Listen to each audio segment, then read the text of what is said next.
Welcome back to Sports by GSMC Podcast Network. I'm your host, Jeremy Lapidus. Today is Monday, December 16th. If you were just tuning in, we just finished going over the Heisman Award. Travis Hunter took it home. We talked about how close of a race it was.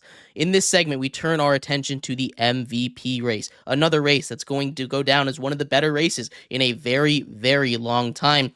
A tight race between Josh Allen and Lamar Jackson. We'll talk about where they both stand, especially after last week's masterclass from both of them. But before we do that, remember, if you would like to be an even bigger part of the show than you already are, all you need to do is go to gsmcpodcast.net.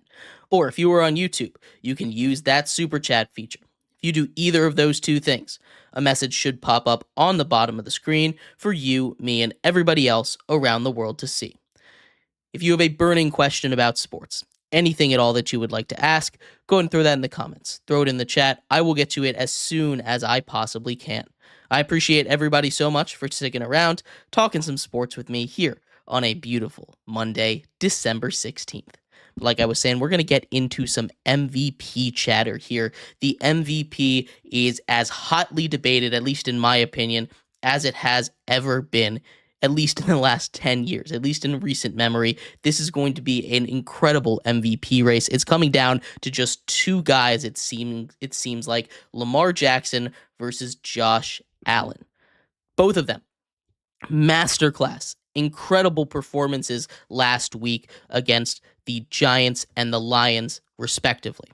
Josh Allen has come off of one of the best stretches in the history of NFL football, putting up 10 touchdowns in the last 2 weeks, no turnovers. If you want to go back to a third week, that is 13 touchdowns and no turnovers. That is incredible. He's putting up video game numbers. No one can seemingly stop him. He is scoring at will. He set a record for fantasy points in the history of quarterbacking. That is a way that you can quantify statistical performances. That is arguably the best single game statistical performance by anyone in the history of the NFL, what he did against the Rams 2 weeks ago.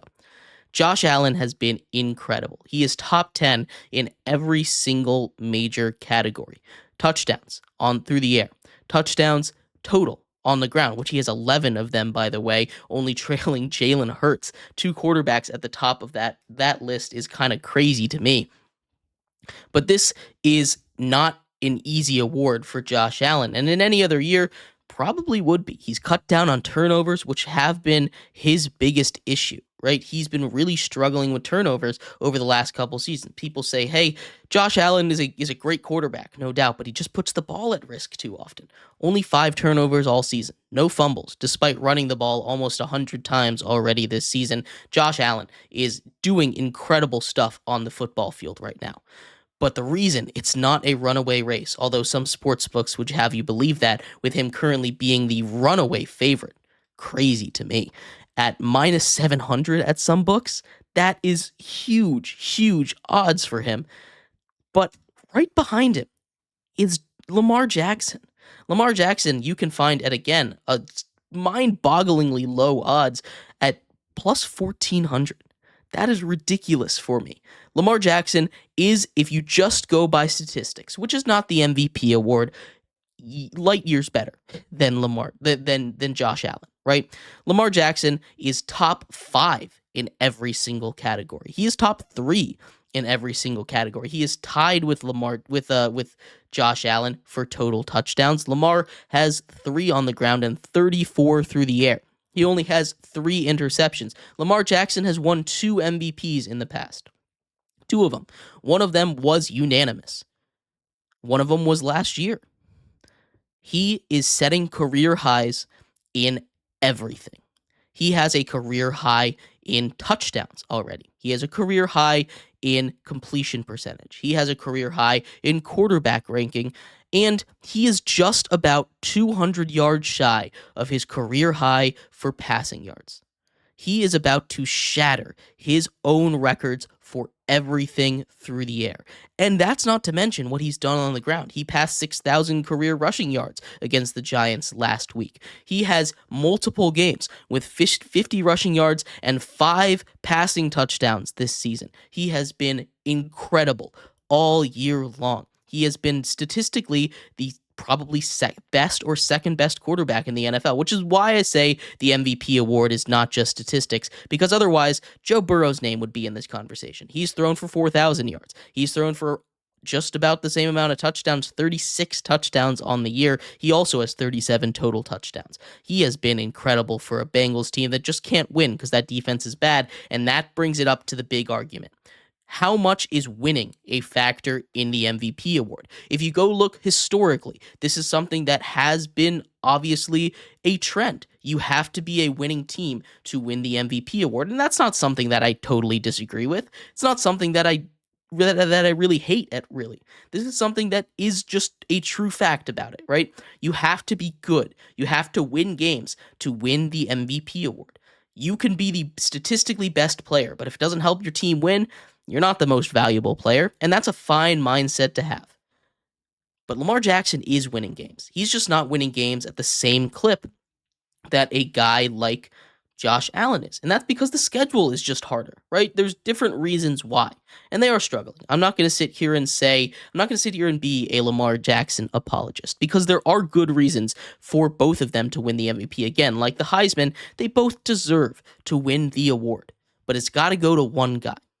And when you take a look at it, again, historically, you have to win the division. 90% of all MVP winners have won their division to win the MVP. There have been a couple guys that haven't.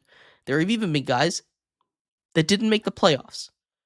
But that is extremely, extremely rare. I believe that's only happened once in the history of the MVP. They've given out 90 of those. Now, there's also only been 6 guys to repeat the MVP award, and whether that's because of voter bias, or voter fatigue, that's a real thing. There's no doubt about it. Storyline is a big thing in any award voting, but especially in the MVP, right? You have a guy in Lamar Jackson that's already won 2, and Josh Allen, who's just been so close and never gotten it. So that's already hurting his case a little bit, and that's fine. I understand it. Give Josh Allen one. He deserves it. But when you take a look at everything that's going on, and I'm going to put this as a caveat here. The Ravens are just one game back in their division from the Pittsburgh Steelers after last week. They get a win, the Steelers lose to the Eagles. They play each other this week. If Lamar Jackson and the Ravens win that game against the Pittsburgh Steelers at home, they take the division lead. When that happens, if I don't see the odds close, if I don't see the odds shift, regardless of what Josh Allen did, because the only reason that I can possibly think that Lamar Jackson is such a heavy underdog to Josh Allen is because the team's not winning the division. But if they take the division lead, if they end up dethroning the Pittsburgh Steelers and the odds don't shift to just about 50-50, I don't understand. Because everything you look at, aside from wins, is screaming Lamar Jackson should win the MVP. And I'm on that side. I think Lamar Jackson should win the MVP. Again, I think they both deserve it. But it's only going to go to one guy. And I cannot look at the numbers that he's put up, again, and say that he doesn't deserve to win. Now, all of that can change if Josh Allen he keeps up this historic pace that he's on. He's doing things that we've never seen done in the NFL. He's putting up insane numbers. 70 points have been accounted from him over the last 2 weeks, and the Bills have scored 90. He has been an absolute monster. 77% of the Bills' points have come from him. That's crazy. He's great. He's great at football. If he continues that, is his MVP. I just don't see a world where he does continue that performance. Now, they do have the Patriots twice. They've got the Jets, so those are pretty easy defenses. Maybe he does. So he has the ability to run away with it. But if he just comes back down to earth and plays normal football, and everything else kind of goes the same way, I think Lamar Jackson should win the MVP. At least that's where I stand right now. Let me know what you think. Who do you think should win the MVP? Where do you stand right now? Who is the current MVP in the NFL? We're going to take a quick break. When we come back, we break down all of Sunday's action. Crazy games from those top 2 frontrunners. We'll talk about that a little bit. Injuries to the QB position hitting hard. Patrick Mahomes goes down, and playoff reactions. Huge games with playoff consequences. We'll talk about all of that and more coming up next here on Sports by GSMC Podcast Network.